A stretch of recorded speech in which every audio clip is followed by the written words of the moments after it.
Rotterdam is a beautiful city. We're going to take a look at the top 5 places you have to take a look at, and you're going to save some money along the way because they're almost The free. Markthal in Rotterdam, a special building that combines a food court, homes, and art all in one place. Opened October 1st, 2014, making it just 11 years old as of the timing of this film. Now, the building is shaped like a giant horseshoe and has 228 apartments built on its arch. Now, inside there is a massive, large market where people can buy fresh fruit, vegetables, and tasty foods. And being a stop pretty much through the subway system or the train system that they have there, it's a destination that you're going to have to visit. If you don't, you pretty much missed Rotterdam at that point. Now, zooming into the spot, you can see right off the bat, Google Map does not lie. This is a unique building. And when you walk up to it, it can become a little overwhelming.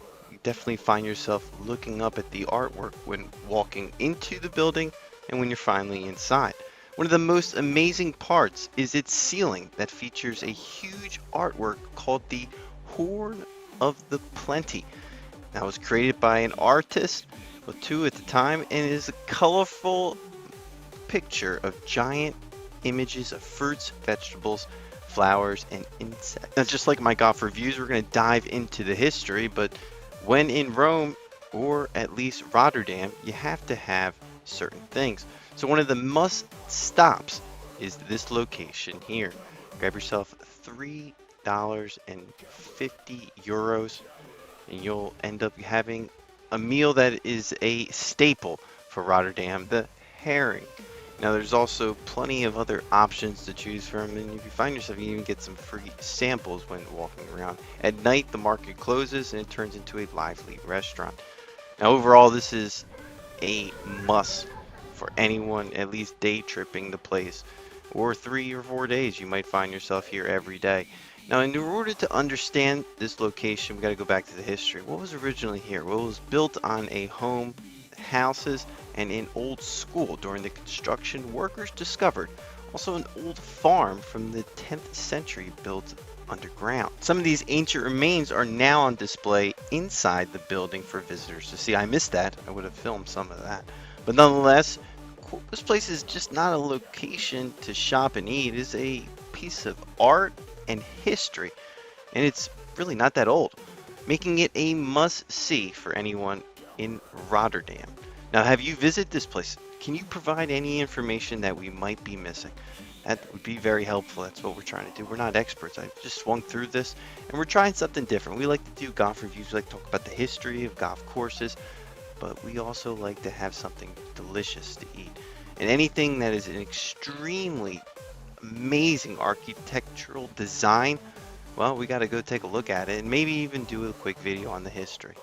Now, this was designed by two architects, Arno Coden and Iris Rostcom. Now, that makes for a extremely popular destination, an underrated spot in Holland for you to visit.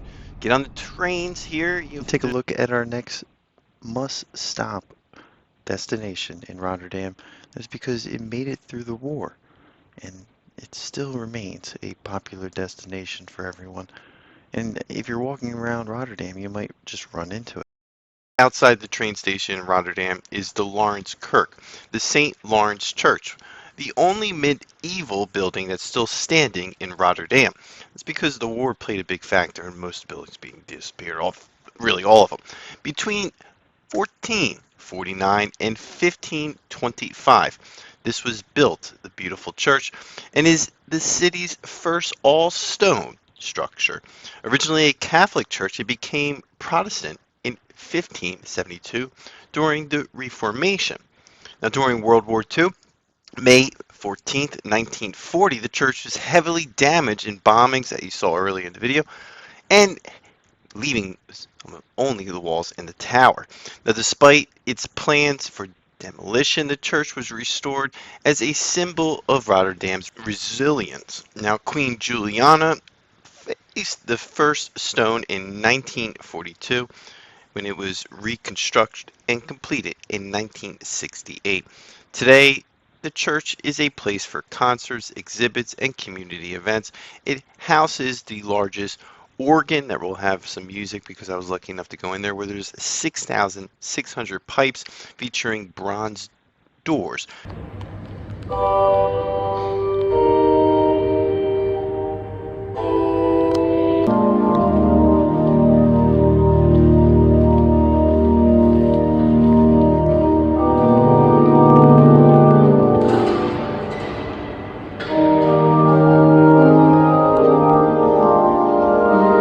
I believe it was only €4 to go in, and it's well worth it. You have to go inside. Overall, you can also climb to the 64th meter tower and get scenic views of Rotterdam, at least according to the website. I didn't know that until reading all this. And explore the exhibit itself in the church's rich history. They have a lot of interesting facts about the history and it being destroyed and rebuilt. And it stands a testament for the city's spirit and culture throughout its time being built. We have some amazing pictures that we were able to pull from the website here, and you can see there wasn't much left, but there wasn't anything around there, and it still ended up making it through the war and still sits there today, which is very impressive. Now, the bronze doors for the pipes was built by a architect, Manzu, that depict scenes of war and peace, which make it even more unbelievable. Now, this is a must for anyone that's going to Rotterdam, a top 5 destination. And for the price, well, it's just a short walk from the train stations.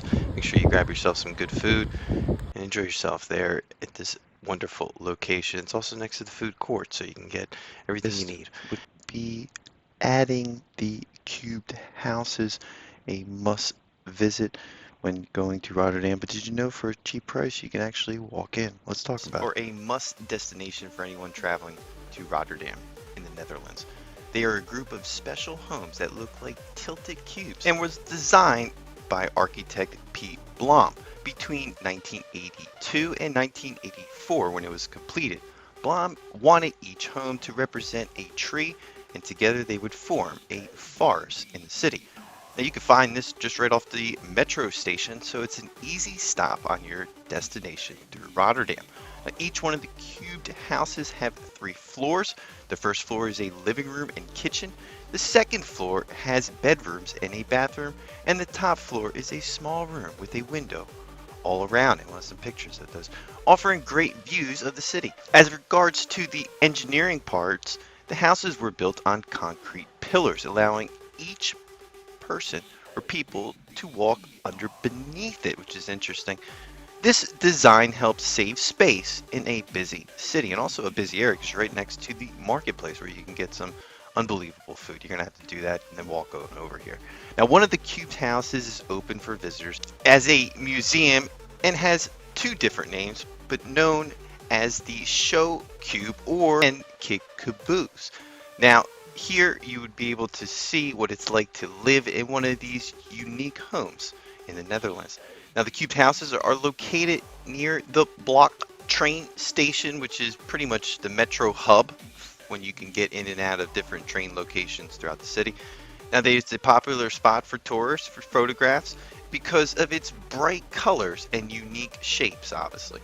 Now, the house has shown a creative architectural feel to the city, and because the city's interesting history, after the war, it really wasn't much left of the city, so they had to rebuild, and they built some beautiful, unbelievable buildings along the way. Now, we typically do golf reviews. That's the only reason why we are over here, taking the metro through a golf course. We had to at least target some of these historical parts of Rotterdam, and here you have to visit this location if you're swinging through. Now, some other interesting facts about the architect himself. Piet Blom was a Dutch architect known for his creative and playful designs. He was born in 1934 in Amsterdam and studied architect in the Netherlands. Now, Blom wanted to make buildings more fun, artistic, and a good place to live, not just a pain or boring that you're seeing popping up all over. Now, he believed cities should feel more like a neighborhood where people can connect, not just be a place to work and live. He also believed in the idea of living as an urban roof, meaning that the homes and the public places should be more of a mixture together so that people feel more part of the community, living above the streets.